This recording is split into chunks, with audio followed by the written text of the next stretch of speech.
The murder of 22-year-old Betty Shanks is known as the crime that stole Brisbane's innocence. 70 years on, the case remains unsolved. At the time, police identified the man in the brown suit as their primary suspect.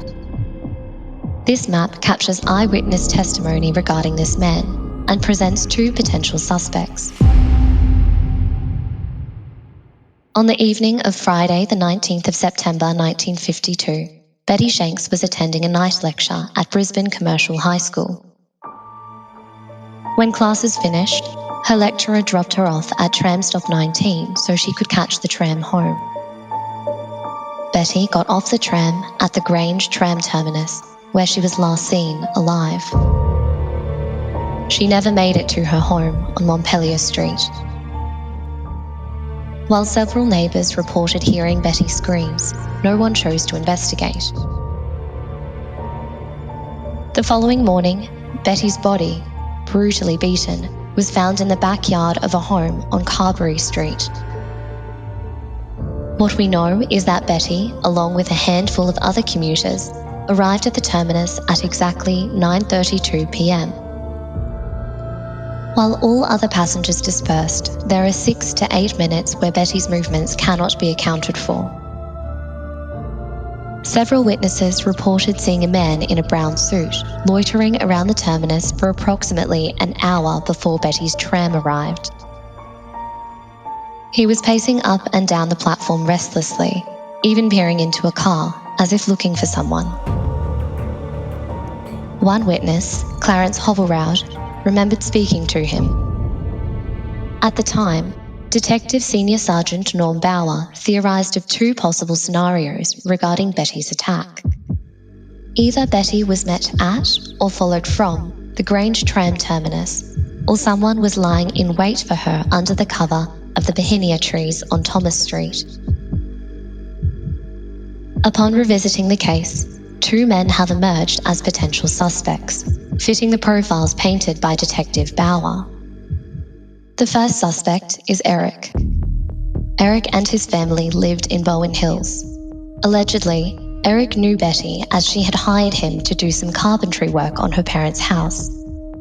Eric's daughter claims that on the night of the murder, her father drove her and her brother to Wilston State School, parking their car alongside the sports field on Inglis Street under a large tree. She remembers sitting in the car for a very long time, waiting for her father to return. She also remembers seeing her father acting suspiciously in the backyard when they returned home, and having to clean blood from his shoes the next day. It is hypothesized that Eric parked a block from Betty Street, crossed the school oval, and walked up to wait for Betty's tram at the terminus, later making his way down Thomas Street and settling in the shadows of the Bohinia trees.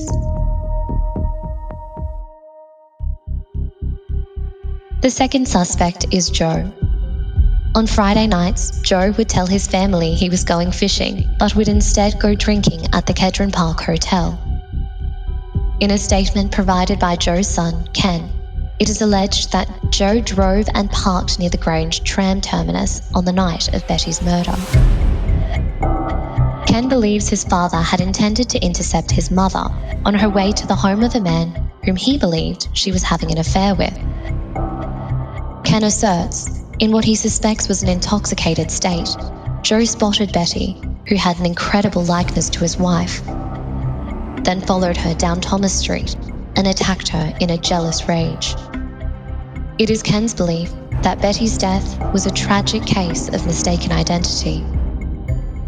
It was suggested that after attacking the woman he thought to be his wife, Joe fled the scene to nearby Bancroft Park, where he tried unsuccessfully to wash off all the evidence of Betty's violent death.